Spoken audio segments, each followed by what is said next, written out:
It was the vicar's wife who remarked, over poached eggs and a tepid pot of lapsang, that there was something not quite right about the portrait in the drawing-room of Grail House. This, naturally, was the sort of remark designed to provoke either a polite murmur or, if one were less pious than the vicar's wife, a gratifying argument over aesthetics.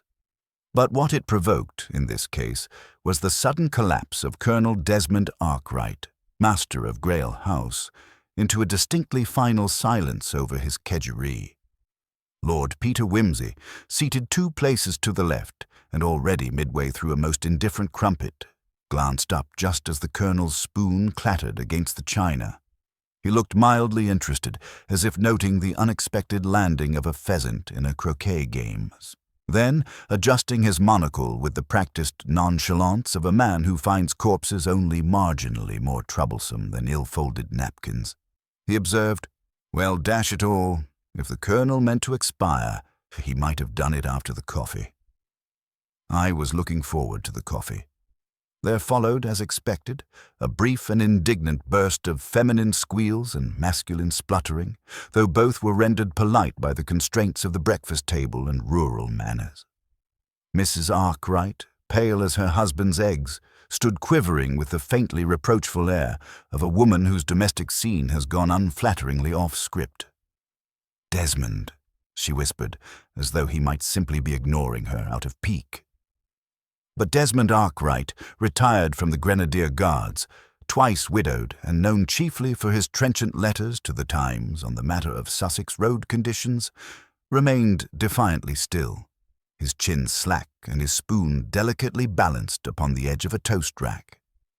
Dr. Sylvester, summoned from his scones in the village, declared the cause as a sudden and unfortunate failure of the heart, delivered with the blunt sympathy one reserves for elderly military men with whisky habits and unfashionable views on the Empire. There was, he noted, a peculiar tension about the face, but such things could happen with that sort of death. It was Mrs. Arkwright who insisted, somewhat tremulously, that Desmond had not looked himself that morning, that he'd risen earlier than usual and gone walking in the East Wing, where no one had walked for years, since the long gallery had been shut up after Cousin Lionel's incident with the oil lamp. "I told him it was draughty," she said, voice fluting up like a chapel organ. "And the portrait, it was turned to face the wall." That, it turned out, was quite true. The late Colonel's great-grandfather, one Ambrose Arkwright, sea captain and sometime amateur mesmerist, was depicted in oils with a particularly self-satisfied smirk, cravat askew in a manner that suggested moral flexibility and gout. And that morning, the portrait had been discovered hung backwards. Not askew, not fallen, but deliberately reversed upon its hook, so that the stretched canvas stared blankly out at the room like a blind sentinel. "Now that," said Lord Peter with pleasure, "is a detail. Quite the dramatic flourish. Almost theatrical, in fact. One doesn't usually see such symbolism outside of amateur productions of Macbeth. Or, do I mean Hamlet? Dash it, I'm always muddling my murdered fathers." The local constabulary, in the dependable form of Inspector Graves, a stolid fellow with a thick moustache and the sort of handwriting that suggested a classical education interrupted by disappointment, was summoned to make formal inquiries, but it was clear from the outset that he considered the whole matter regrettably straightforward. "Heart attack, my lord," he said, polishing his notebook with a corner of his sleeve. "Gentleman of his age, bit of excitement perhaps, or overdid it with the brandy last night. No reason to suppose otherwise?" "No reason," agreed Wimsey cheerfully, "unless one considers the rug." Graves blinked. "Beg pardon." "The Persian one, under the armchair," Wimsey said. "It's been brushed the wrong way, which would be nothing at all if not for the faintest trace of soot in the fibres, just by the fireplace, which hasn't been lit since March. And if you'll indulge me—" He rose, nimble as a dancer, and crouched by the overturned toast rack. This spoon is not quite as clean as a gentleman might prefer, greasy at the tip, as though it had been dipped in something other than porridge." "Are you suggesting—" Graves began, uncertain. "I suggest nothing, Inspector," said Whimsy amiably. "I merely observe." The portrait faced the wrong way. The rug was swept in haste. The spoon is greasy, and the colonel, poor man, is dead. One does feel they're trying rather too hard to seem unconnected, don't you think?" He smiled, cat-like, and turned back to the drawing-room where the blind gaze of Ambrose Arkwright's portrait faced the wall like a child sent to detention. "I wonder," said Whimsy aloud, more to himself than to anyone listening, who turned the old rogue around, and why they thought he shouldn't be seen watching. The weather, in appropriate sympathy with the mood at Grail House, had settled into one of those fine English drizzles, too light to warrant an umbrella, too persistent to ignore, that renders everything damp and vaguely resentful. Lord Peter Whimsy, however, strolled the gravel path round the back of the east wing as though personally responsible for the weather's composition and quite satisfied with the result. A gentleman cannot, after all, pursue murder indoors forever, especially not with the colonel's widow pacing tearfully about the drawing-room, and Inspector Graves loitering in doorways like a constipated ghost. The long gallery, shuttered these last 20 years, and rumoured by village girls to be strange after dusk, had been unlocked on Mrs. Arkwright's half-whispered request. Desmond went there before breakfast, I know he did. No one else ever does. It had an air of melancholic drama about it. Rows of ancestral Arkwrights hanging in gloom like so many mildly offended jurors, flanking the empty space where Ambrose's portrait had been found, turned unceremoniously toward the plaster. The room smelled of mothballs and long-closed curtains, though the breeze leaking in through a cracked pane at the far end stirred the dust into motion like spectres at a séance. Whimsy did not so much enter as insinuate himself into the space, trailing a finger lightly across a console table that offered no fingerprints, only the slow dissolution of neglect. Behind him came Bunter, immaculate as ever, bearing a small leather case of photographic equipment, and a face that expressed no opinion beyond the faintest suggestion of doubt as to whether the rug should ever have been allowed to fray so disgracefully. "Observe, Bunter," said Whimsy, gesturing at the empty hook where Ambrose's likeness had once glowered. "A family portrait inverted, and in so stately a tomb as this. I begin to suspect old Ambrose was not turned out of pique, but out of caution." "Very good, my lord," said Bunter, producing a magnifying glass and peering at the surrounding wall with solemn intensity. "No dust ring," Whimsy said softly. "Curious. If the portrait was always hung in that spot, and Ambrose has been dead a good 90 years, hasn't he? Then why is the wall behind him as clean as the rest?" Bunter, trained in the art of silence as well as photography, offered no speculation, but his brow quirked by half a degree, which in Bunterian terms was the equivalent of an audible gasp. "Let's suppose," continued Whimsy, now moving to the velvet-upholstered armchair beneath the high lancet window, "that the portrait was recently rehung. Turned to the wall, perhaps, in the dead of night. Turned by whom, though? The servants won't say. Mrs. Arkwright is all tears and opera gloves. The vicar's wife, poor woman, is convinced it's a sign of spiritual unrest. And the colonel himself, well, he's past caring."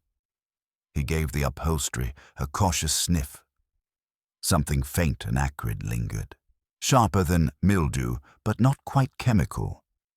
"Bunter, would you be so good as to obtain one of your little files? Something's been spilt here, and I do not think it was elderflower cordial." They were interrupted by the soft creak of the door and the entrance of Miss Charlotte Stukely, the colonel's niece by his second marriage, and the sort of girl who was always said to be no beauty but clever. Her expression suggested neither grief nor cleverness at present, only a certain watchfulness. "Lord Peter," she said, clasping her hands too tightly together, "Mother says you've been asking questions." "I've been Listening, corrected Whimsy, flashing a smile with just enough indolence to be disarming. Asking implies direction. I merely observe and permit others to stumble over their own contradictions. She gave a dry little laugh, which did not quite reach her eyes. Well, no one here will tell you anything useful, you know. They're too frightened of seeming disloyal.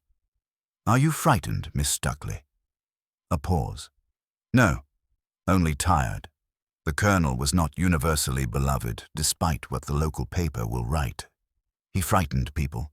Not physically, at least not often, but he had a way of making you feel small, like one of those unpleasant tutors at a girls' school who punishes without saying what the crime was. And did he punish you? I'm not the sort to be punished, she said. I learned early to be silent. Whimsy studied her for a moment, taking in the grey cardigan worn with too much precision, the fingernails trimmed short, the sensible shoes. Not mourning attire, exactly, but something prepared for the emotional temperature of the house. And yet you speak now, she smiled, thin-lipped. The truth is not a comfort, Lord Peter. Sometimes it only sharpens things. Whimsy gave her a little bow. Well spoken, Miss Stuckley. Perhaps we shall speak again. She departed as quickly as she had arrived, leaving the air a touch cooler behind her. Back downstairs, Whimsy asked to speak with the servants, who had been temporarily banished to the old billiard room. They filed in order of rank and rigidity. Mrs. Fellows, the housekeeper, dignified as a dowager duchess. The butler, Mr. Craik, who looked as though he might be stuffed with sawdust and anxiety. Annie, the parlour-maid, wide-eyed and trembling. And finally, young Dennis, the boot boy, who had evidently come straight from polishing something and carried the scent of Brasso like cologne. They all, of course, knew nothing. No one entered the gallery that morning, said Mrs. Fellows firmly. It hasn't been touched in years. The Colonel disliked the place, and yet he visited it the morning he died, said Whimsy. You must have seen or heard something. No, my lord, said Mr. Craik. The Colonel rose earlier than usual, it's true, but we assumed he was merely taking the air. He sometimes did if he couldn't sleep. Did he seem disturbed the night before? There was a slight hesitation. Barely a second, but Whimsy caught it. Annie glanced at Mrs. Fellows and then said, There was a telephone call. Just past 11. Mr. Craik answered it. The butler stiffened. A wrong number, my lord. Indeed. At 11 o'clock at night. Yes, a woman's voice. Asked for someone named James, then rang off. And the Colonel overheard. No, my lord. He had retired early. Unusual? Very. Whimsy leaned back in his chair and drummed his fingers once, lightly, on the table edge. And tell me, was anything taken to him in his room that night? A tray, perhaps? A glass of whiskey, said Craik, as per custom. I prepared it myself. No food? No, my lord. And yet there were crumbs, murmured Whimsy. A soft cough behind him signaled Bunter's return. He carried a small envelope marked residue, gallery chair, and a look of quiet satisfaction. Whimsy rose. Thank you all. I shan't trouble you further, at least not until after luncheon. It's frightfully difficult to interrogate anyone with cucumber sandwiches on the brain. The servants departed, leaving Whimsy and Bunter alone once more. Well, he asked. Traces of morphine, my lord. Not strong, but present, mixed with what I believe may be a thickening agent, possibly lemon curd. Curd? Whimsy raised a brow. Hardly gentlemanly poison? No, my lord.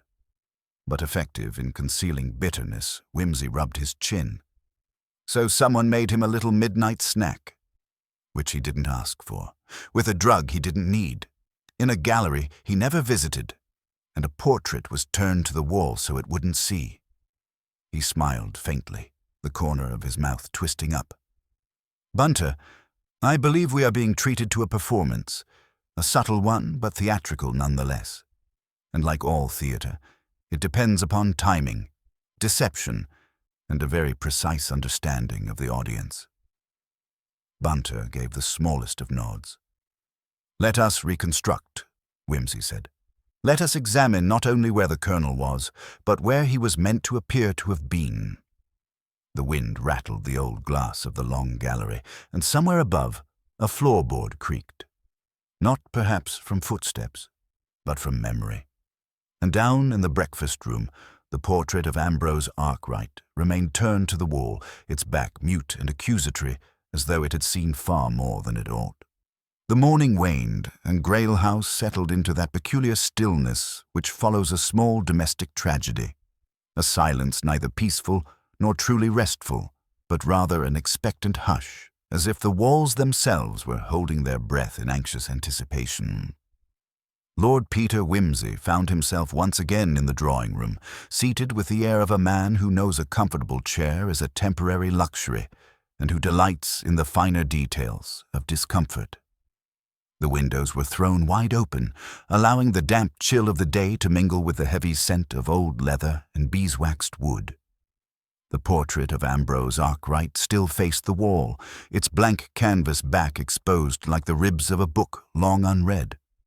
Wimsey's eyes, however, were not on the portrait but on the fire grate, which stubbornly resisted the morning's attempts at illumination.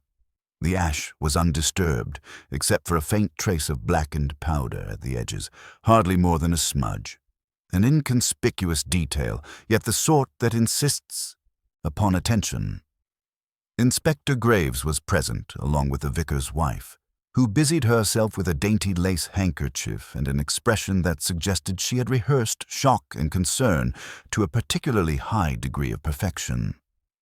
"The inquest will be swift, I trust," Graves was saying, "and the cause of death, heart failure, settled beyond doubt. No signs of foul play. I've made careful examination, my lord." "Of course, Inspector," Wimsey replied with the measured politeness of a man who had just found a small but vital crack in the very foundation of certainty. "But heart failure is such a charmingly vague diagnosis, is it not? It saves one the trouble of considering the endless permutations of human motivation. Yet I find that human folly is rarely quite so tidy." Graves looked uneasy, as if the prospect of untidiness suggested an uncomfortable extension of duty. "It is not my place to speculate, my lord." The doctor was quite clear. "Ah, yes, the doctor." Wimsey gave a half-smile. "A most prudent fellow. One finds that doctors and poets have much in common. They prefer metaphor to truth. Failure of the heart has a certain poetic ring to it, don't you think? But then, so does shot through the heart. And it is a much simpler matter to investigate." The vicar's wife sniffed delicately. "But surely, Lord Peter, there is nothing to suggest violence here." Wimsey inclined his head ever so slightly. "Not at the moment, Mrs. Bailey. But appearances are the most treacherous of companions, and I am fond of companions who turn out to be traitors." He turned toward the window, watching a blackbird hop nervously among the shrubberies. "Now, Inspector, I believe we might profit from a closer examination of the morning itself. The timeline, if you will.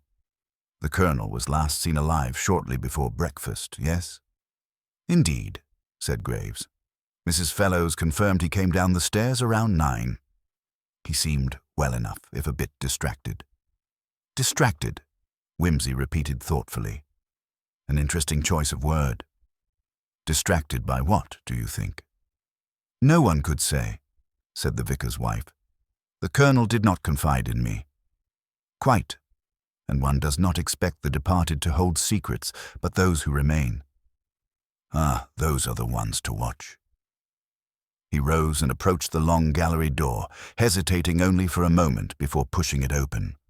A faint mustiness greeted him, along with the quiet creak of old hinges.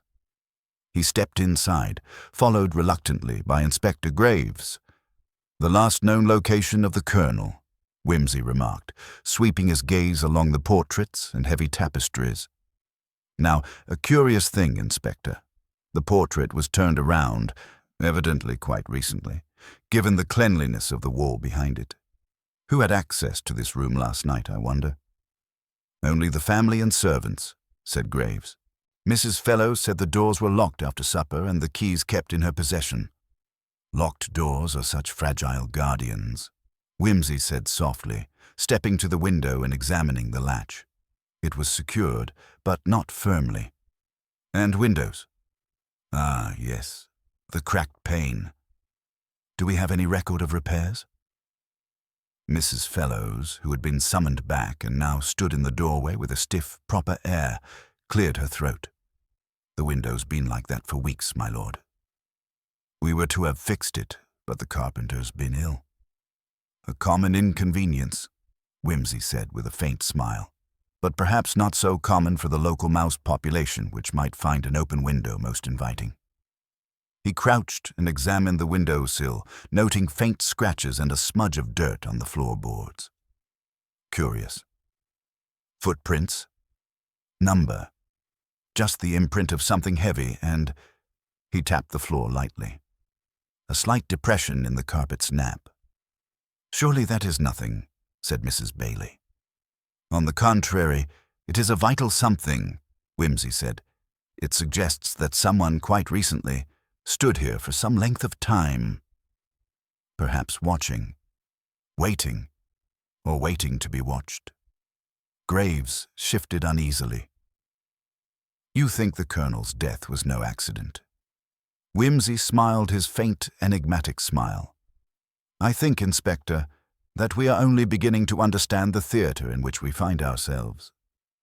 He straightened and stepped back toward the drawing-room where the vicar's wife waited, clutching a handkerchief so tightly it was a wonder it was not torn.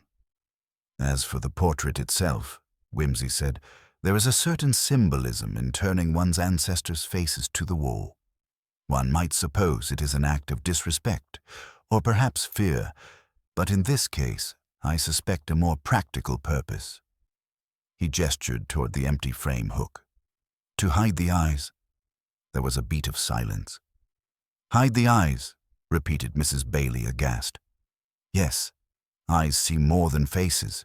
They witness, and some things, if seen, cannot be unseen. The servants had been polite but evasive.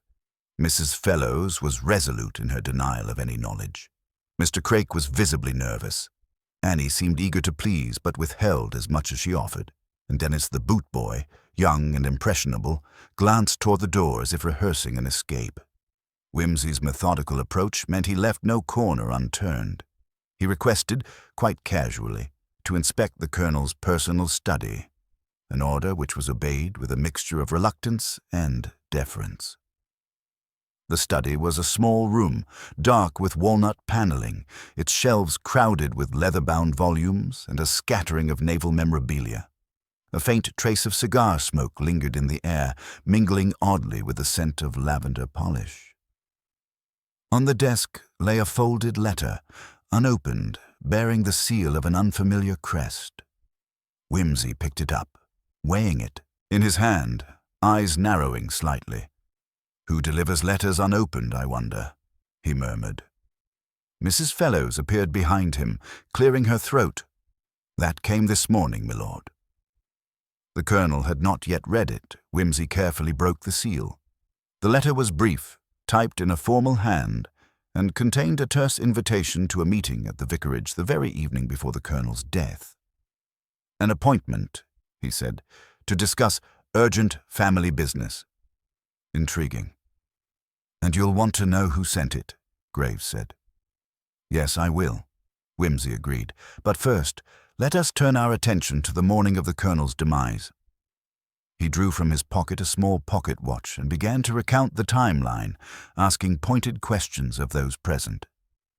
Your maid, Annie, claims to have seen the Colonel descend the stairs at 9, yes?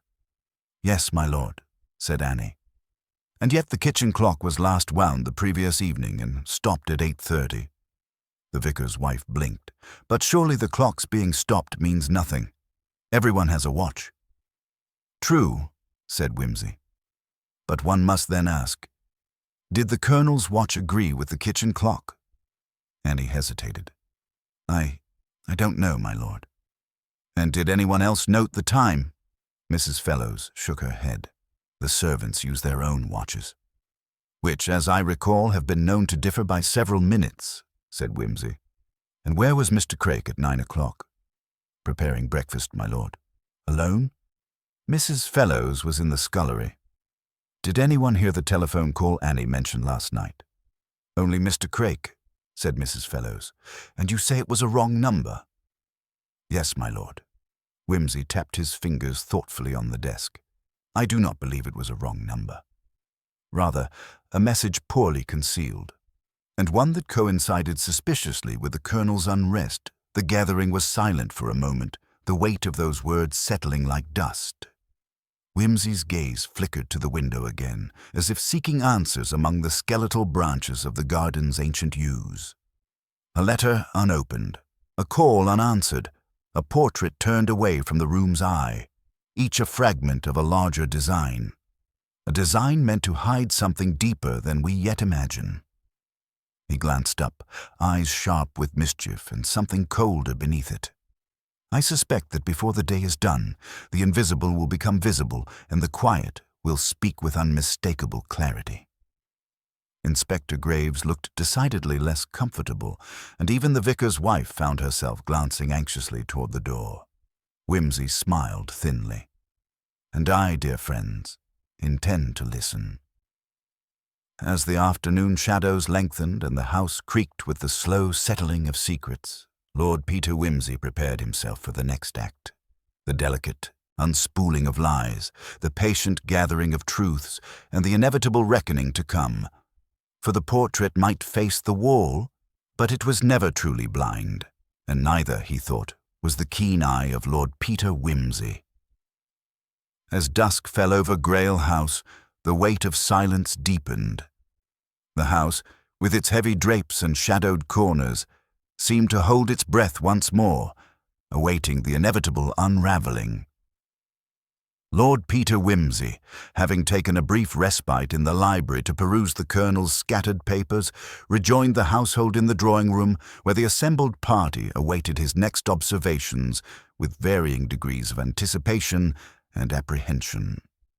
His entrance was accompanied by the faint creak of floorboards, a subtle announcement of presence that set all eyes upon him. The vicar's wife, who had maintained her impeccable posture through the afternoon, betrayed a slight tremor in her fingers. Inspector Graves, whose professional reserve was already strained, looked as if he might welcome a simple verdict and the closure of the case. The servants hovered discreetly at the periphery, their eyes darting nervously between the occupants and the portrait still defiantly turned away from the room. Wimsey began with a languid ease, as though recounting an afternoon stroll rather than delving into the darker corners of human nature. We have established the timing of the colonel's movements with some degree of precision, yet there remain shadows within that timeline that refuse the illumination of certainty. He paused, eyes glinting with the sort of mild amusement that always preceded a pointed remark. Mrs. Fellows mentioned the telephone call of the previous evening, dismissed as a wrong number. But a wrong number, one must consider, is a curious thing, more so when it is the only such call on the household line, and when the colonel's demeanour was notably unsettled thereafter, Inspector Graves shifted in his chair. Are you suggesting the call was somehow connected to his death?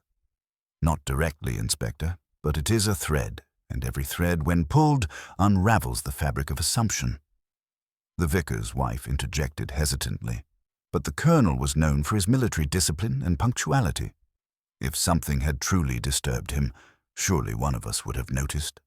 Ah, but such traits often conceal the greatest vulnerabilities, Wimsey said, his voice dropping to a conspiratorial whisper. A man's outward poise does not preclude the turmoil within. Let us consider, then, what disturbed him. He rose, crossing to the window to draw the heavy curtain aside, revealing the garden now cloaked in twilight. The gnarled branches of the yews cast long, skeletal shadows across the lawn, their forms twisting like dark fingers grasping at secrets. The colonel's study, as I mentioned, yielded an unopened letter, an invitation to a meeting at the vicarage. And yet, the Vicar was absent at the time of the Colonel's death. Is that not so? Yes, said the vicar's wife, glancing uneasily at her husband seated nearby, whose hands were clenched tightly in his lap. Then we must ask who else could have represented the vicar at this meeting? Mrs. Fellows's eyes widened. Only Mrs. Bailey, my lord. She attended on his behalf. Wimsey inclined his head. And Mrs. Bailey, you arrived at Grail House last evening shortly after 6, yes? Indeed, she confirmed, to discuss parish matters with the Colonel. Yet the Colonel did not mention such an appointment during dinner. No, he was rather reserved that evening. Reserved? Wimsey mused, the word hanging in the air like a faint scent of tobacco. A useful euphemism for concealment. He paced slowly, fingers steepled beneath his chin. Let us examine the sequence of events with the precision they merit. The Colonel dined at 7, retired to his study at past, and was discovered dead before 9. Quite right, said Inspector Graves. The timeline fits. Does it, Inspector? The Colonel was said to be distracted at breakfast and agitated at dinner. Yet no one observed any visitors after the vicarage's departure. Mrs. Bailey interjected gently. The Colonel was known to pace the grounds after dinner. Indeed, and the grounds present their own mysteries. The garden gate was found ajar this morning, despite being locked the previous evening. Mrs. Fellows shook her head firmly. That is impossible, my lord. The gate is always secured.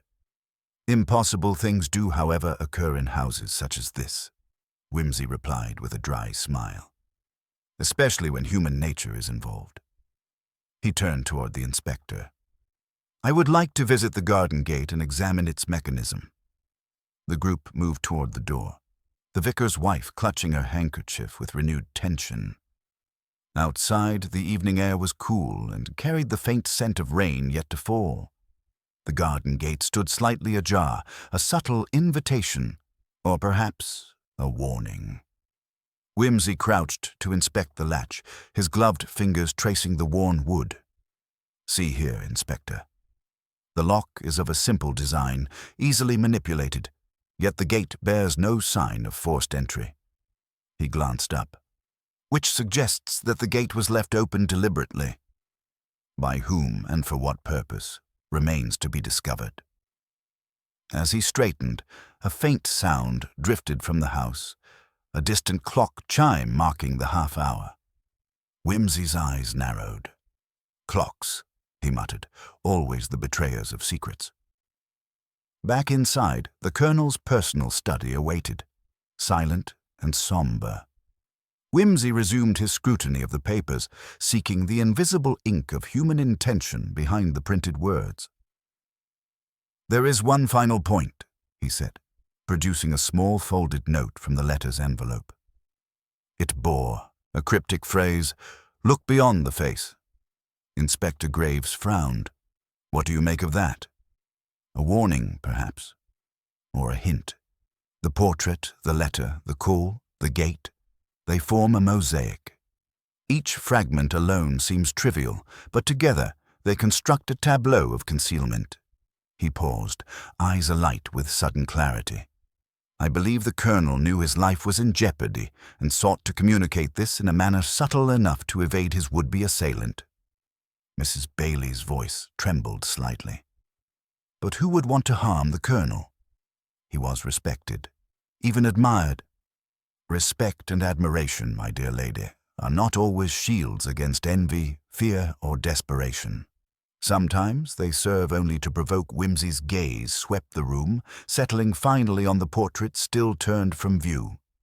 We must ask ourselves, what did the Colonel see when he looked upon that face? And what, in turning it away, was he trying to hide? As the evening shadows thickened, the household seemed poised on the brink of revelation. Each character, each carefully placed detail, a piece of the intricate puzzle. Wimsey lit a cigar, the fragrant smoke curling upward as he settled back into his chair. Tomorrow we delve deeper. There are those among us who speak in half-truths and silence, and it is my task to hear what they do not say. The room grew quiet, save for the steady ticking of the grandfather clock in the corner, a metronome to the unfolding mystery. And so the stage was set, the players arrayed, and the game of shadows continued, with Lord Peter Wimsey watching, waiting, and preparing to turn the next corner in this labyrinth of secrets. The next morning dawned with a pale and uncertain light, the kind that seems hesitant to fully commit to the day, as though the heavens themselves were holding their breath in anticipation. Lord Peter Wimsey found himself once again standing before the portrait, now restored to its proper place, but the heavy drapes were drawn back, allowing the muted sunlight to fall upon the painted visage. An austere, unsmiling face framed by stark shadows, eyes that seemed to follow one about the room with an inscrutable intensity. Wimsey regarded it thoughtfully, fingers tapping lightly on the frame. "A curious choice to have it face away from the room," he murmured. "An unconscious rebuke? Or a subtle act of defiance?" Inspector Graves, who had been hovering nearby with a notebook in hand, cleared his throat. "You still think the portrait holds a clue, Lord Peter?"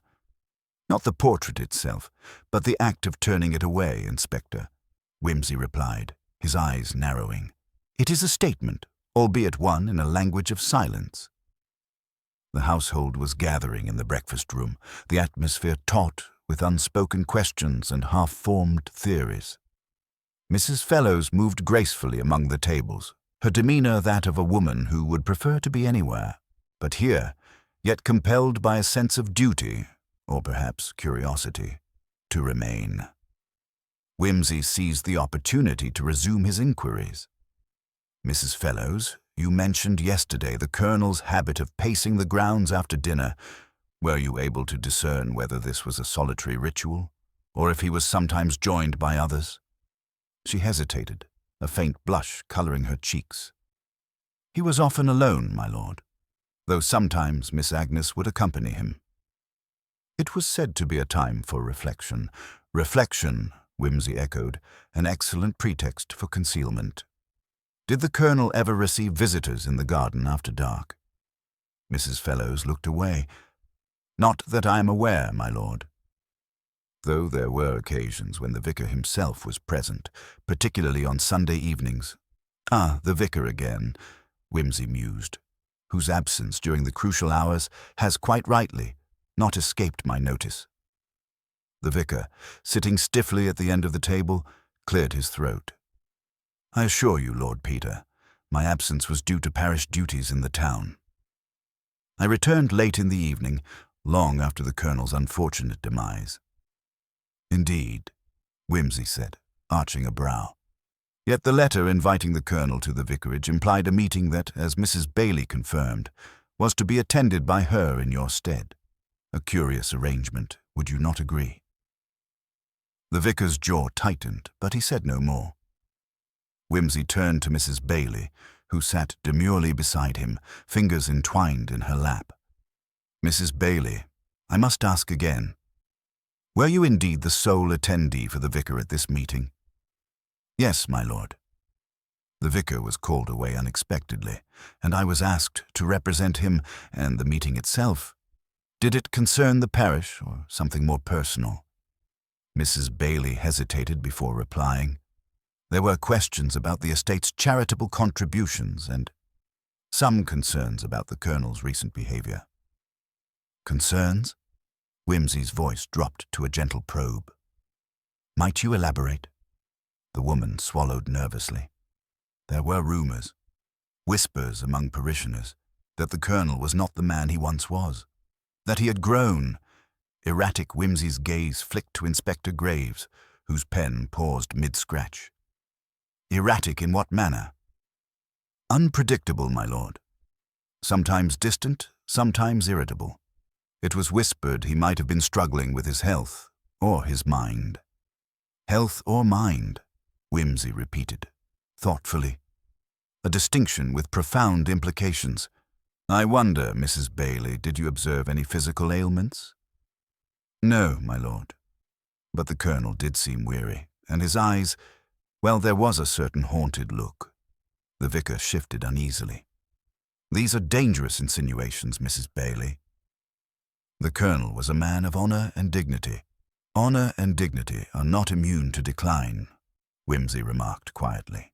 The conversation was interrupted by the arrival of a small, somewhat unkempt man who introduced himself as Mr. Peters, the local locksmith. He was summoned at Whimsy's request to examine the garden gate mechanism once more, and now brought a set of tools to demonstrate its vulnerabilities. "I took the liberty of removing the lock," Mr. Peters said, laying the pieces on the table. "It's a simple warded lock, easily picked by anyone with the right skill, and I might add, not much effort required." Whimsy inspected the lock, noting the faint scratches and slight misalignment. "You are quite right. This lock could be manipulated without leaving obvious signs." "Exactly," the locksmith said. "And if someone were familiar with the mechanism, they could open the gate at will, even after it was secured." "An important observation," Whimsy said, nodding. "It suggests that whoever entered or left by this gate could do so unseen and undetected." Inspector Graves frowned.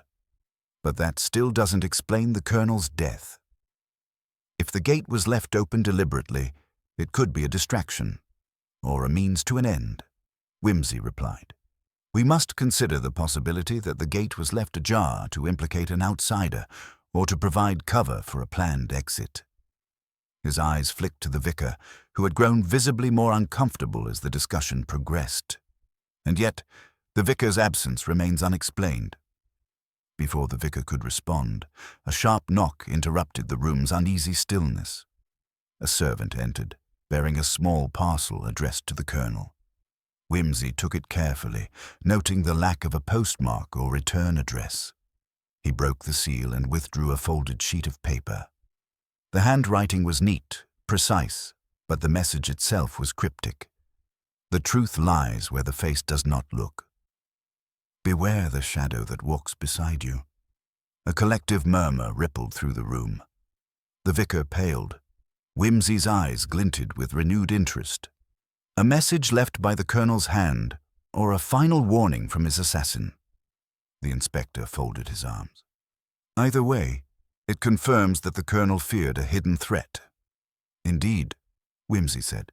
"And it brings us back to the portrait, which must be considered not merely as a decorative piece, but as a silent witness to the Colonel's last days." He stood abruptly. "I intend to examine the portrait's frame and back. There may be something concealed, an inscription, a hidden compartment, or a clue overlooked." The vicar's wife glanced anxiously at her husband, who nodded stiffly. "Very well, Lord Peter. Proceed." As Whimsy approached the portrait, the others watched in tense silence. He carefully lifted it from its resting place, turning it slowly to reveal the back. There, beneath a layer of dust, was a faint, almost imperceptible engraving. An emblem resembling a serpent entwined about a sword.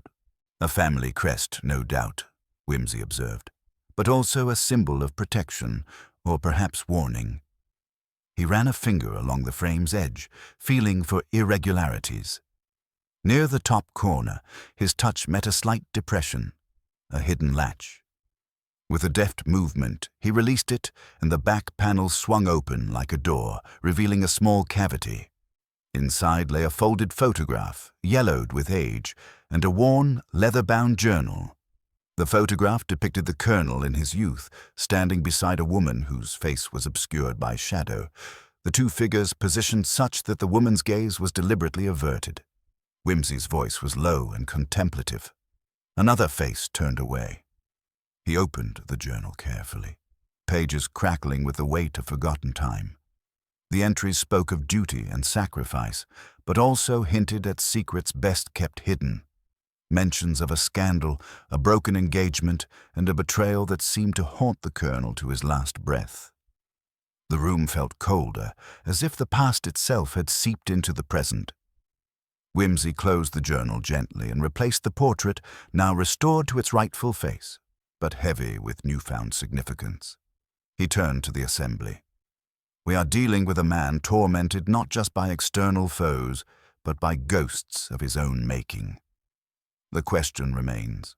Who among us was compelled to silence him, and for what reason?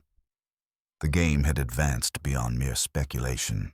With every piece of the puzzle laid bare, the path forward became clearer, yet the shadows lengthened, and the true nature of the threat remained elusive. Whimsy lit another cigar, the ember glowing in the dim light. We shall need patience, and an eye for the faintest detail, for in this house it is the smallest misstep that reveals the greatest truths. The afternoon light waned to a dull amber as Lord Peter Wimsey sat back in the library's deep armchair, the weight of the leather-bound journal resting on his knee, its secret still unsettled but promising to unfold in due course. Inspector Graves remained near the window, his gaze occasionally drifting to the restless figures moving through the house, each bearing their own masks and burdens. "It seems, Inspector," Wimsey began thoughtfully, "that the Colonel's torment is not confined to the present, but is woven tightly with the shadows of his past. That woman in the photograph, whose face is deliberately obscured, is no mere incidental figure. She is a keystone in this arch of secrets." Graves nodded, tapping his pen against his notepad. "You suspect she is connected to the current tragedy?" "Indeed. The very composition of the photograph suggests an intent to conceal, perhaps out of shame or protection. I'm inclined to believe that the Colonel's last days were haunted by that unresolved history." The inspector furrowed his brow. "But how do we uncover a secret so carefully hidden?" Wimsey's eyes gleamed. Through the patient coaxing of the reluctant and the watchful examination of seemingly trivial details. A knock at the door interrupted them. Mrs. Fellows entered, carrying a small bundle of letters tied with a faded blue ribbon. "My lord, I found these among the Colonel's belongings in his desk drawer. They appear to be correspondence. Some quite recent." "Excellent," Wimsey said, taking the letters. "Perhaps they will shed light on the mysterious missives and the Colonel's state of mind." He untied the ribbon and began reading aloud, the words carefully penned in a neat but tense script. The letters were addressed to the Colonel from various acquaintances, yet a common thread emerged: references to debts, threats veiled as warnings, and an urgent request for secrecy. One letter, unsigned but unmistakably formal, read, "Your past, Colonel, is not as buried as you might wish. The truth has a way of surfacing, and I urge you to reconsider your position before it is too late." Wimsey's voice dropped to a whisper. "A clear warning." Graves leaned forward. "Could this be connected to the enigmatic note we found in the parcel?" "Precisely. The Colonel's life was under siege from an unseen adversary, someone well versed in the art of intimidation." Mrs. Bailey entered quietly, holding a small leather pouch. "My lord, I discover this among the Colonel's belongings. It contains several keys and a small ornate locket." Wimsey took the pouch, examining the locket's delicate craftsmanship. A lock of hair inside. Blonde. Could it be hers?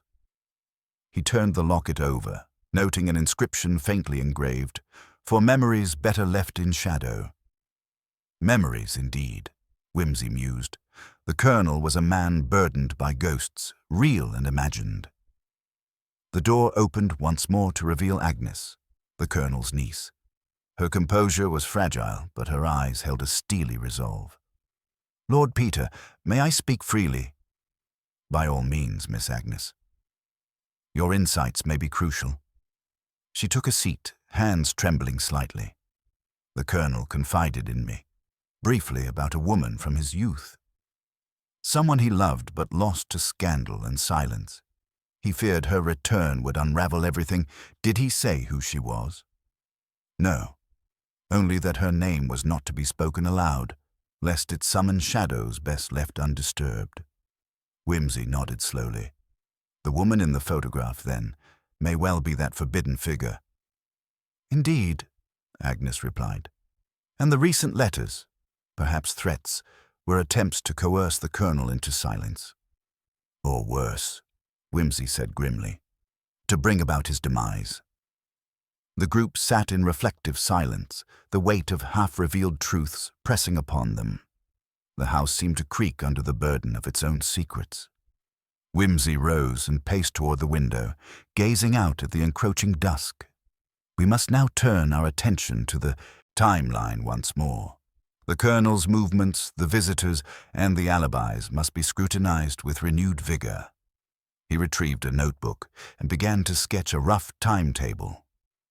The Colonel received the letter of invitation late morning, met Mrs. Bailey shortly thereafter, dined at 7, retired to his study at past, and was found dead by 9. Yet we have unaccounted moments, intervals where the Colonel could have encountered his assailant. Inspector Graves pointed to the garden gate. The ajar gate might suggest an entrance or exit during those moments. Precisely, Whimsy agreed. And given the ease with which the lock can be manipulated, someone with knowledge of the mechanism had opportunity. He turned to the vicar. "Reverend, can you account for your whereabouts during the evening in question?" The vicar swallowed visibly. "I was indeed in town, attending to parish matters, as I mentioned.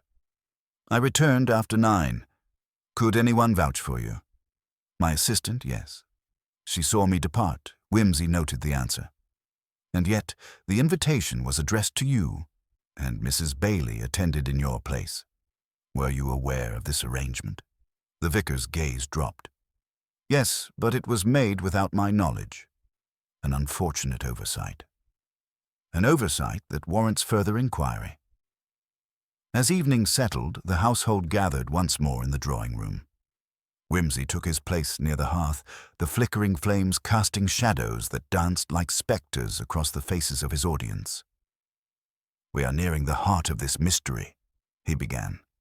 "We have uncovered a past marred by scandal, a present riddled with threats, and a web of deceit spun by those close to the Colonel." His gaze rested on each person in turn. "But the final piece lies in the subtle contradictions, the unsaid words, the misplaced objects, the timings that do not align." He gestured toward the portrait. The Colonel turned away from the past he could not face.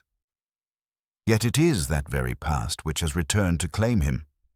Inspector Graves exhaled. "So, who killed the Colonel?" Whimsy smiled faintly, the glint of triumph hidden beneath his measured tone. "Patience, Inspector. The culprit will reveal themselves, not through confession, but by the inexorable logic of their own missteps." The room grew still, anticipation thick in the air. "And in the meantime," Whimsy concluded, "we shall continue to observe, to question and to listen, to the voices that speak between the words." The game advanced and the shadows deepened. Yet, as always, Lord Peter Whimsy was ready to illuminate the darkest corners with the precision of reason and the elegance of wit. The evening wore on with a sort of tentative civility, a fragile veneer stretched thin over the restless currents beneath. Lord Peter Whimsy, having taken leave of the drawing-room, returned to the Colonel's study, the scene of his final hours. Here, beneath the oppressive weight of heavy velvet curtains and the faint scent of pipe tobacco long extinguished, the details presented themselves anew, as if the room itself awaited a discerning eye to bring sense from its carefully concealed chaos. The most conspicuous anomaly was the window, half open, though the night was chill and the rest of the house tightly sealed. It was a trivial detail, one that might have escaped notice amid the greater tragedy, but to Whimsy, every element was a brush-stroke on the canvas of a careful deception. "Curious, is it not?" he murmured, stepping closer to the sill. The Colonel's study is the one room in the house with soundproofing, or at least the semblance thereof. Yet here the window is ajar, admitting the faintest whisper of the outside world. He glanced about, noting the positions of the heavy furniture, the ornate writing desk, and the small, almost hidden alcove where a safe was embedded into the wall. The safe was locked, but its dial bore the faintest scuff marks, indicating recent use. Whimsy's fingers traced the worn wood of the desk. The safe might hold the key, literally and figuratively, to understanding the Colonel's secret burdens. At that moment, Inspector Graves entered, carrying a small brass key suspended on a leather thong. "Found this in the butler's pantry," Graves announced. "Mrs. Fellows said it wasn't familiar to her, and none of the other keys fit the safe."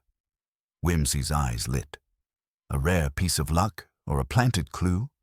He took the key with a nod of thanks and approached the safe. The tumblers clicked smoothly, and the door swung open with a soft creak, revealing a modest collection of papers, letters, some bound in twine, a leather-bound diary, and several photographs. The diary, bound in dark leather worn supple with age, beckoned first. Whimsy opened it carefully, noting the neat, deliberate script. The entries were terse but telling, revealing a man increasingly troubled by threats and the shadow of exposure. Yet more striking was the gradual unraveling of a carefully constructed persona. One passage caught Whimsy's eye. May 12th, the past claws at the door again. "If I am to maintain the facade, I must be ruthless. The woman cannot be allowed to speak. She's a danger not merely to me, but to all that I have built." He looked up sharply. "A chilling admission." Inspector Graves frowned.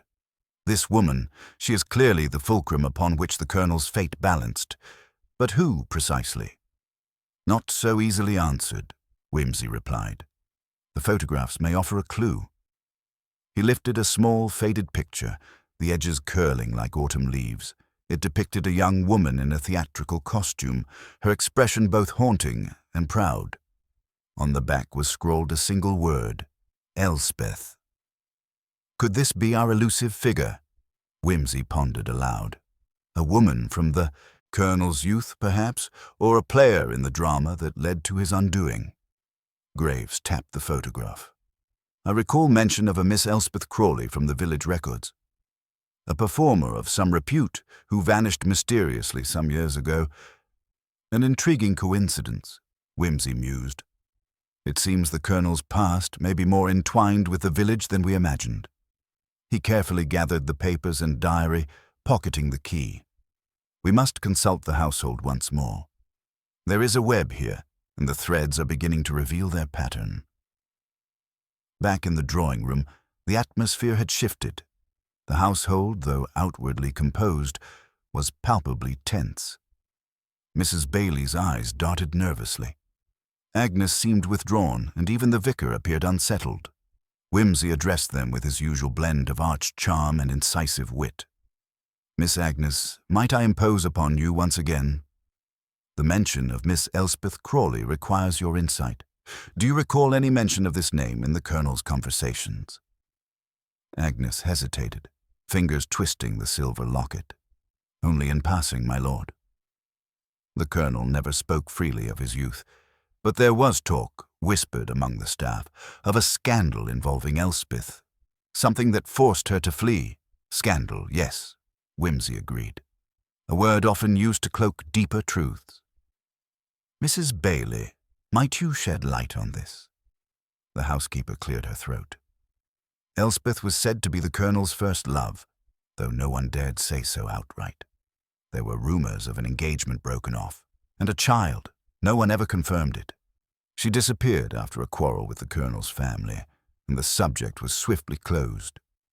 Whimsy nodded, piecing together the fragments. A broken engagement, a vanished woman, and a possible secret offspring. These are the sort of human motivations that breed quiet desperation and sometimes murder.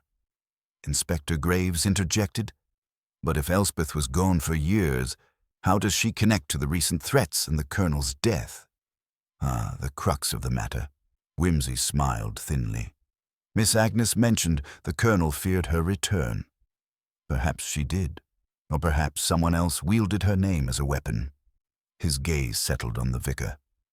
"Reverend, have you any knowledge of Elspeth Crawley's whereabouts in recent times?" The clergyman's face paled. I had not considered her significance until now. She returned to the village some months ago under an assumed name and took up residence in a cottage at the edge of the woods." "Which cottage?" Whimsy asked, already anticipating the next move. "Number 13, just beyond the old mill." Whimsy's eyes twinkled.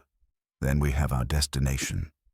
Tomorrow we shall pay Miss Crawley a visit and see what revelations the shadows of the past hold. As the household dispersed for the night, the palpable tension remained. The layers of deceit, regret, and concealed truths were beginning to peel away, revealing not only the motive, but the fragile human heart beneath. In the quiet solitude of the study, Whimsy allowed himself a moment of reflection. The case was no longer merely about a murdered colonel. It was a study in how the ghosts of youth and love, suppressed and denied, could fracture the very foundations of a life. With the first light of dawn, the pursuit of truth would continue, led by a man whose greatest weapon was not the gun or the badge, but the subtle art of reason and the sharp blade of observation. The early morning mist clung to the village like a shroud, as Lord Peter Wimsey and Inspector Graves set out toward the dilapidated cottage near the old mill. The dew-soaked air was crisp, redolent of damp earth and fading wildflowers, yet beneath the natural quiet lay an unsettling stillness, as if the very landscape itself was holding its breath in anticipation. Whimsy's gait was measured but purposeful, his keen eyes absorbing every detail of the road, the hedgerows, and the faded paint peeling from the cottage walls. "There is something quietly theatrical about this setting," he remarked, his voice low and tinged with irony. "The kind of place where secrets nestle comfortably, hiding behind crumbling facades and half-shuttered windows." Graves grunted in agreement, though his eyes betrayed a growing impatience. "Enough poetry, Whimsy? Let's find out what Miss Crawley has to say for herself." The cottage door was ajar, creaking slightly in the gentle breeze, revealing a sparsely furnished interior suffused with the scent of old paper and faint lavender. A solitary figure stood by the window, her back turned, a woman whose posture was both guarded and weary. "Miss Crawley?" Whimsy began gently, stepping inside with his characteristic blend of confidence and charm. She turned, and the light caught her features, a face marked by lines of hardship but still possessing a defiant spark. Her eyes, sharp and clear, fixed on Whimsy with a mixture of suspicion and guarded curiosity. "Yes," she replied, voice steady but tinged with fatigue. "I expected you might come eventually." Whimsy inclined his head. "One does not become a legend in a village without attracting a little attention. I trust you do not object to my intrusion." She gestured to a chair. "Sit. We have much to discuss, and little time to waste." The inspector hovered near the door, observing with an unspoken caution as Whimsy settled opposite Miss Crawley. "Perhaps you would enlighten us, miss, regarding your relationship with Colonel St. John. The rumors, the scandal, and the threats that seem to have culminated in his untimely death." Her gaze flickered toward the window as though weighing how much to reveal. "The Colonel and I shared more than just youthful folly. We were engaged, yes, but life, as it often does, twisted cruelly. My family's disgrace, his family's cold denial, it was a cruel severance, one that left scars deeper than either cared to admit." Whimsy leaned forward slightly. "And the child?" A shadow passed over her face. "I bore his child in secret. When the Colonel discovered, he was furious, more at himself than at me. But the family could not tolerate the stain. They took the child away, gave her to a distant relative. I never saw her again." Inspector Graves cleared his throat. "That's a grievous injustice." "Aye," Miss Crawley said bitterly, "and one that festered into years of silence and pain. I returned to the village seeking answers, perhaps reconciliation, but the past is not so easily laid to rest." Whimsy studied her intently. "And the letters? The threats? Were you the author or the target?" She shook her head. "Neither. I received warnings as well, urging me to stay away.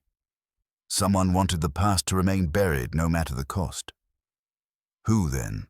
Whimsy's voice was softer now, probing for the heart of the matter. Her eyes narrowed. The Colonel's niece, Agnes. She wanted to keep the family honor intact. When I confronted her months ago, she was desperate, afraid the truth would destroy everything they'd built. Whimsy exchanged a glance with Graves. A motive born of fear and control, then. A potent combination. Miss Crawley nodded. The Colonel himself was torn, caught between duty and regret. I believe his death was a tragic consequence of this torment. The conversation was interrupted by a sharp knock at the door. A breathless messenger entered, bearing a telegram addressed to the Colonel, though the name was crossed out hastily and replaced with, "For Lord Peter Whimsy." Whimsy broke the seal with a practiced hand. The message was brief but chilling. Truth will out. Beware those closest to you. Midnight. The chapel. A silence fell over the room, charged with unease. "Seems the game is afoot once more," Whimsy remarked, standing and straightening his jacket. "We must proceed with caution, Inspector." Graves nodded grimly. The culprit is feeling the walls closing in. As they left the cottage, the mist had thickened and the village lay cloaked in an eerie silence. The old chapel, dark and forbidding, awaited them, a place where the past and present were poised to collide and where the final act of this tragic drama would unfold. The night air was heavy with anticipation as Whimsy and Graves approached the chapel doors.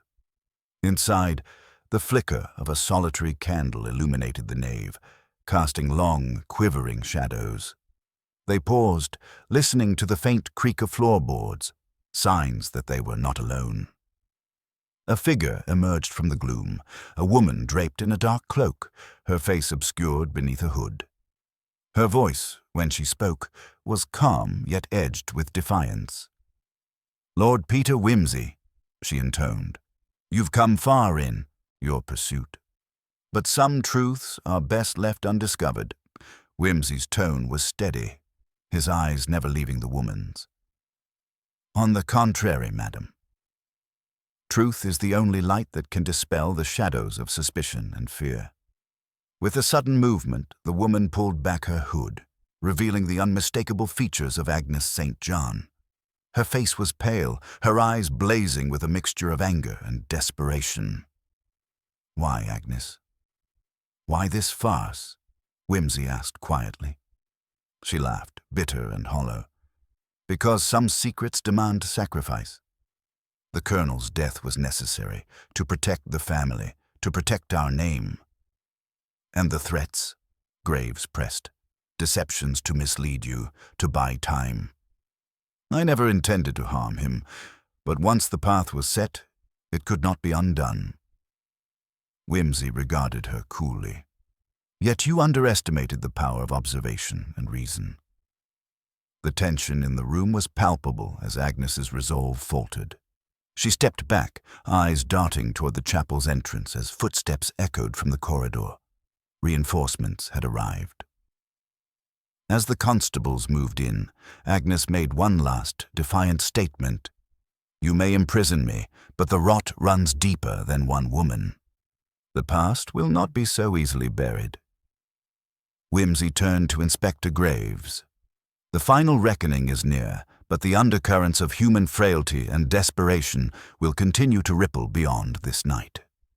The chapel's shadows lengthened, the candles sputtered, and outside, the village slept uneasily, unaware that beneath its serene surface, the tangled skein of secrets had finally begun to unravel. The damp chill of the chapel lingered as Agnes was led away, her final words echoing faintly in the vaulted space. Lord Peter Whimsy remained standing near the altar, fingers lightly brushing the carved wood, his mind piecing together the intricate latticework of motives and misdirection that had concealed the truth for so long. Inspector Graves watched him with a mixture of respect and impatience, eager for the official resolution, but aware that Whimsy's conclusions were always a step beyond the obvious. "It seems," Whimsy began thoughtfully, "that the heart of this mystery lies not merely in acts of vengeance or desperation, but in the delicate architecture of concealment. Every element was placed with precision, intended to divert attention and delay discovery." Graves nodded. Agnes's confession fits much of the pattern, but there are still unanswered questions. Indeed, Wimsey agreed. The letter I found in the safe, the timing of the threats, the strange detail about the window left ajar, all serve as pieces of a greater puzzle. Allow me to reconstruct the sequence as I understand it. He motioned toward the chapel doorway, and together they walked slowly back into the fresh morning air, the first rays of sun cutting through the mist with gentle insistence. The Colonel, Wimsey continued, was burdened by his past. His secret child and broken engagement created a fissure in his otherwise impeccable facade.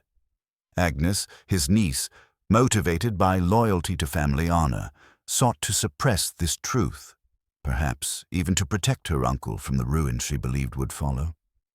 But the death? Graves interjected. Did she kill him herself? Not directly, Wimsey replied. Agnes orchestrated a confrontation. The final act took place in the study where the Colonel was found. But the fatal blow was delivered by someone else, someone whose presence has been overlooked. Graves frowned. You think there was a second party involved? Wimsey nodded. Precisely. Consider the window left ajar. The study was otherwise soundproofed, preventing any sound from escaping. Yet a faint noise was reported by a passer-by, a gardener returning late, who heard raised voices and a sudden thud. The window's partial opening was the only means for sound to escape, a detail suggesting the presence of a second person, perhaps outside or attempting a discreet entry or exit. And who would that be? Graves pressed. A figure so close to the Colonel as to be trusted implicitly? The butler, Mr. Higgins. Graves's eyes widened. The butler. What motive could he have? Wimsey's lips curled in a thin smile. A mixture of jealousy, resentment, and a secret kept under lock and key. Recall the missing salver, a detail dismissed earlier as trivial. It was found in Higgins' quarters, alongside correspondence revealing financial impropriety and blackmail. Documents the Colonel discovered, threatening to expose Higgins' misdeeds. So Higgins feared exposure, and Agnes wanted secrecy, Graves surmised. Exactly. Their paths converged in a dangerous alliance of convenience, but their aims differed. Higgins's immediate goal was to silence the Colonel, while Agnes sought to protect the family name. And the final act. The Colonel confronted Higgins that evening, demanding repayment and secrecy. Agnes, overhearing the heated exchange, attempted to intervene. In the ensuing struggle, Higgins struck the Colonel, a fatal blow delivered in a moment of panic rather than cold calculation. Graves considered this, then asked, "And the threat letters?" "Sent by Higgins himself, a clever ploy to mislead suspicion away from his involvement by implicating an external threat. Miss Crawley, or even Agnes? And the window ajar?" "A calculated mistake," Wimsey said. Higgins's hasty departure left it open, betraying his presence. This minor lapse enabled the gardener's testimony and the discovery of soundproofing anomalies, which I suspect no one but a mind keenly attuned to detail would notice. They paused near the cottage where Miss Crawley had been found, the morning light now softening the worn walls. Miss Crawley's return and her confrontation with Agnes provided the spark for revelations, but was not the immediate cause of death, Wimsey concluded. She is a tragic figure, caught in the crossfire of secrets and lies. Inspector Graves sighed, the pieces clicking into place.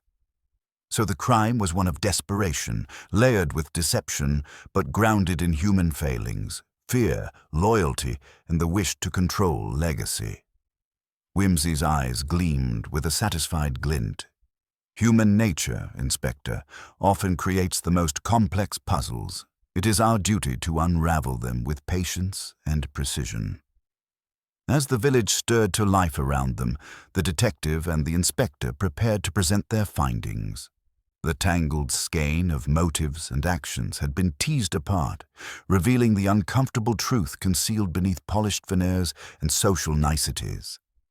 In the unfolding clarity, The portrait that once faced the wrong way had, at last, been turned toward the light. The afternoon sun filtered through the leaded windows of the village hall, casting a lattice of light and shadow upon the worn wooden floorboards where a small gathering had assembled. The villagers, assembled at the behest of Inspector Graves, were a motley congregation of curious eyes and whispered speculations, eager for resolution but wary of the truths that might unsettle their fragile peace. Lord Peter Wimsey stood at the front, his posture relaxed but his expression composed, a mask of cultivated detachment beneath which his incisive mind worked tirelessly. Graves, standing slightly to one side, allowed Wimsey the stage, well accustomed to the detective's theatrical flair and subtle mastery of exposition.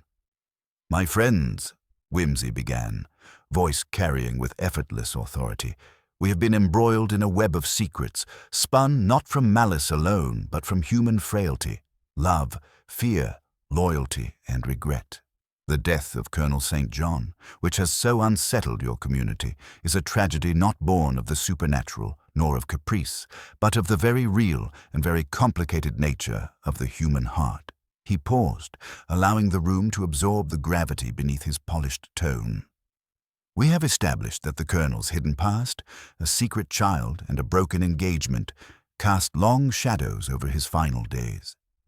His niece, Miss Agnes St. John, acted out of a misguided sense of protection, seeking to preserve the family's honor from what she perceived as ruin. Yet it was not Agnes who dealt the fatal blow, though she played her part in the escalating confrontation." Turning slightly, Wimsey addressed the butler, Mr. Higgins, seated near the back, his features drawn and pale. Mr. Higgins, whose loyalty was called into question by discovery of financial improprieties and subsequent blackmail, confronted the Colonel under the pressure of imminent exposure. In the heat of that encounter, and amidst the turmoil stirred by Agnes's intervention, the Colonel was struck down. The room shifted with murmurs. Shock, disbelief, some veiled sympathy. Higgins's hands trembled slightly as the weight of accusation settled upon him.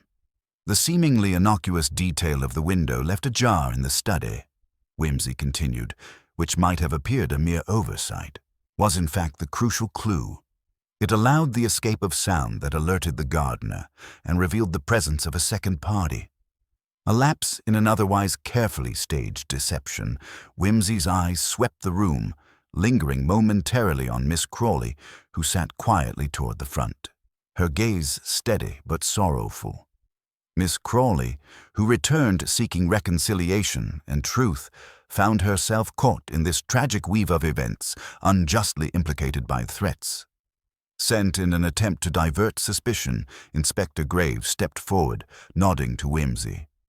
"It is a somber conclusion, but one that brings clarity and, we hope, some measure of peace. The law will now take its course." As constables moved to secure Higgins, who had by now resigned himself to the inevitable, Wimsey offered a final observation, his tone both reflective and laced with characteristic irony. "Murder, it seems, is less often the act of a villain cloaked in shadow than of a man cornered by his own failings. The great tragedies of human nature unfold not in grandiose gestures, but in these small moments of weakness." The villagers dispersed slowly, the murmurs of the day's revelations lingering in the air like the faint scent of a departing storm. Wimsey lingered by the window, watching as the afternoon light softened over the village green. Graves approached quietly. "You handled that with your usual finesse. I dare say the village will think twice before judging so swiftly in future." Wimsey smiled thinly. "One hopes. Truth, after all, is a delicate creature, easily obscured by our own desires and fears. It requires a certain patience to uncover, much like a portrait that must be turned just so to catch the light." As they prepared to leave, Wimsey paused, casting a final glance toward the portrait of the Colonel that now hung properly, facing the room with an unyielding gaze. "Justice, Inspector, is less a matter of dramatic flourish than of quiet persistence, and in that persistence we find not only the truth but perhaps a measure of redemption for those left behind. The village, still cloaked in the gentle hues of early evening, settled once more into its rhythms, its secrets laid bare, its shadows dispelled, and yet its human complexities intact. Lord Peter Wimsey and Inspector Graves departed together, their silhouettes blending with the fading light, leaving behind the scene of a mystery resolved but never forgotten. The evening had drawn its velvet curtains across the sky when Lord Peter Wimsey found himself once more within the shadowed confines of the Colonel's study, the very heart of the mystery that had so beguiled and confounded the village. The room, now bathed in the soft glow of a solitary lamp, seemed smaller, more intimate, as though the walls themselves leaned in to hear the closing argument of this tragic drama. Wimsey's fingers traced absently along the spines of the books, his eyes fixed on the very portrait that had sparked the investigation, Colonel St. John's austere likeness, gazing out with an inscrutable expression, now facing resolutely forward as if at last confronting the truth it had long concealed. "Inspector Graves," Wimsey said quietly as the door opened behind him, "we have pieced together a narrative that explains much, but there remains a final subtlety, a key that will unmask the precise mechanism by which this calamity was set in motion."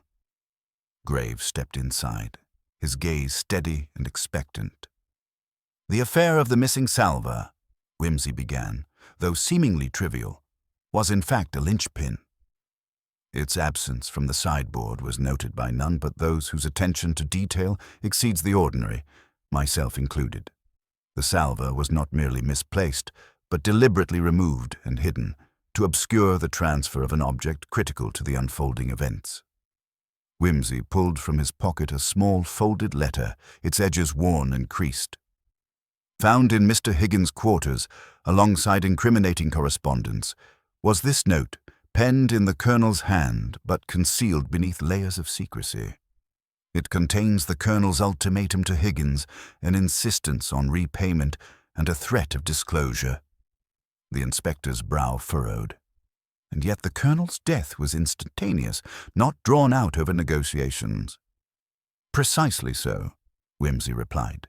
"The crucial detail lies in the manner of the fatal blow, a sudden strike, delivered not in cold blood but in panic. Higgins, confronted and cornered, lashed out.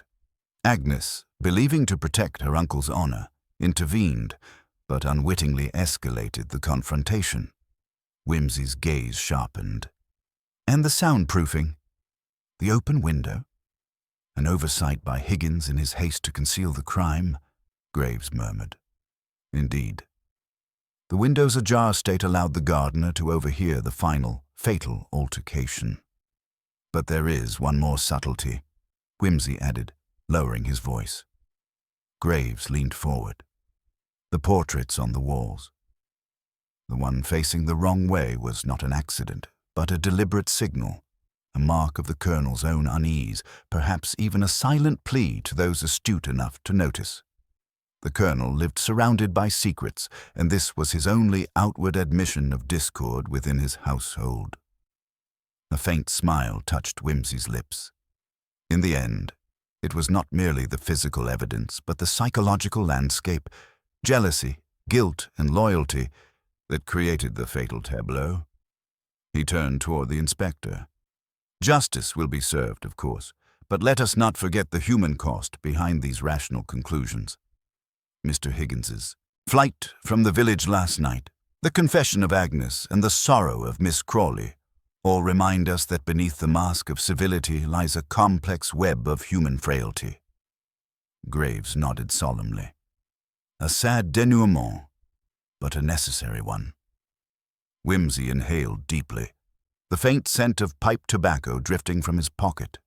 As Shakespeare so aptly put it, the evil that men do lives after them, the good is oft interred with their bones. Let us hope that through our labors, some measure of good might yet arise from these tangled affairs. With a final glance at the now properly hung portrait, Wimsey took up his hat and cane.